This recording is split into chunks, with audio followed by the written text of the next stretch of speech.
ವಿಜಯ್ ನಾಯಕತ್ವದ ಭೀಮಾ ಈ ಸಿನಿಮಾ ಮುಖ್ಯವಾಗಿ ಯುವಜನತೆಯ ಭವಿಷ್ಯದ ದೃಷ್ಟಿಯಿಂದ ಮಾಡಿರ್ತಕ್ಕಂಥ ಸಿನಿಮಾ. ಇವತ್ತು ಬಹಳಷ್ಟು ಜನ ಯುವಕರು ಯುವತಿಯರು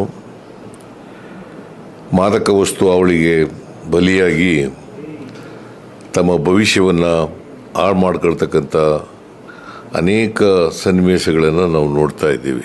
ಈ ಸಿನಿಮಾ ಉದ್ದೇಶ ಯುವ ಸಮೂಹ ಈ ಡ್ರಗ್ಸ್ ಅವಳಿ ಇದರಿಂದ ದೂರ ಇದ್ದು ತಮ್ಮ ಭವಿಷ್ಯವನ್ನು ರೂಪಿಸ್ಕೊಳ್ಬೇಕು ಅಂತಕ್ಕಂಥ ಸದುದ್ದೇಶದಿಂದ ಮಾಡಿರ್ತಕ್ಕಂಥ ಸಿನಿಮಾ.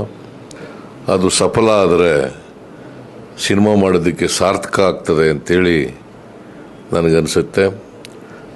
ದುನಿಯಾ ವಿಜಯ್ ಅವರು ಇಂಥ ಒಂದು ಸಿನಿಮಾ ಮಾಡಿರ್ತಕ್ಕಂಥದ್ದು ಭಾಳ ಒಳ್ಳೆಯದು.